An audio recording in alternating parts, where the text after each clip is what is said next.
राजा शिवी की कहानी सुनाता हूँ। हिनर पुत्र महाराजा शिवी बड़े ही दयालु थे। एक बार राजा एक महान यज्ञ कर रहे थे। इतने में एक कबूतर आता है और राजा की गोद में छिप जाता है। पीछे से एक विशाल बाज वहाँ आता है और राजा से कहता है, राजन, मैं तो सुना था आप बड़े ही धर्मनिष्ठ राजा है, फिर आप धर्म विरुद्ध आचरण क्यों कर रहे हैं? यह कबूतर मेरा आहार है और आप मुझसे मेरा आहार छीन रहे हैं।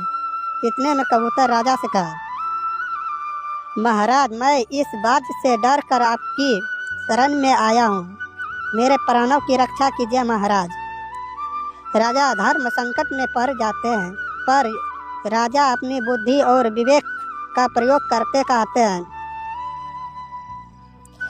राजा, तुमसे डर कर यह कबूतर प्राण रक्षा के लिए मेरी शरण में आया है, इसलिए शरण में आए हुए को कबूतर का मैं त्याग नहीं कर सकता, क्योंकि जो लोग मेरे शरण में आता है का रक्षा करना मेरा धर्म है।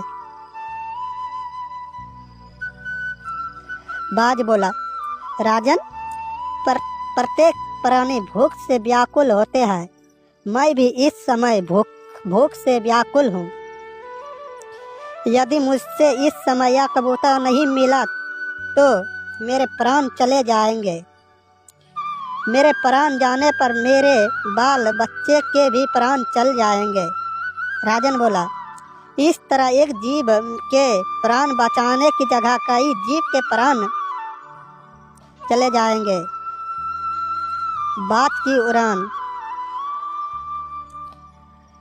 राजा बोले, शरण में जो आए इस कबूतर को जो मैं तुम्हें नहीं दे सकता, किसी और की तरह तुम्हारी भूख शांत हो सकती है तो बताओ, मैं आपका पूरा राज तुम्हें दे सकता हूँ। पूरे राज का हक़दार तुम्हें दे सकता हूँ। आपका सब कुछ तुम्हें दे सकता हूँ, पर यह कबूतर तुम्हें नहीं दे सकता।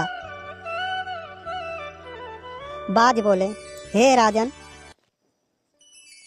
यदि आपका इस कबूतर पर इतना ही प्रेम है तो इस कबूतर के ठीक बराबर का तौल कर आपका मांस मुझे दो। मैं अधिक नहीं चाहता। राजन बोले, तुम्हें बड़ी कृपा की।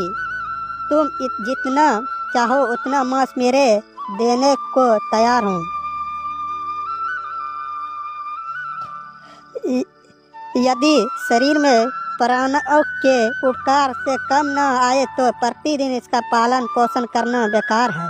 हे बाज, मैं तुम्हारा कथन अनुसार ही करता हूँ। यह आकर राजा ने एक कबूतर मंगवाया और उसके एक पलड़े में उस कबूतर को बैठाकर उस दूसरे में अपना मांस काट काट कर रखने लगे और उसके कबूतर के साथ तौलने लगे।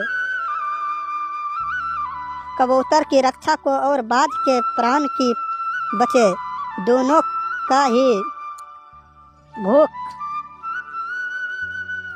का ही दुख निवारण हो, इसलिए महाराजा शिवी अपने हाथ से अपना मांस काट काट कर तराजू में रखने लगे।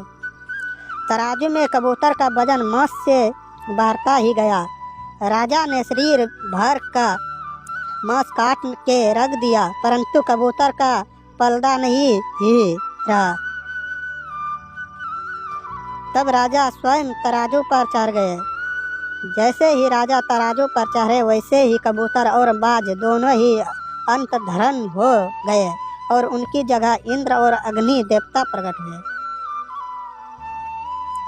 इंद्र ने कहा, राजन, तुम्हारा कल्याण हो।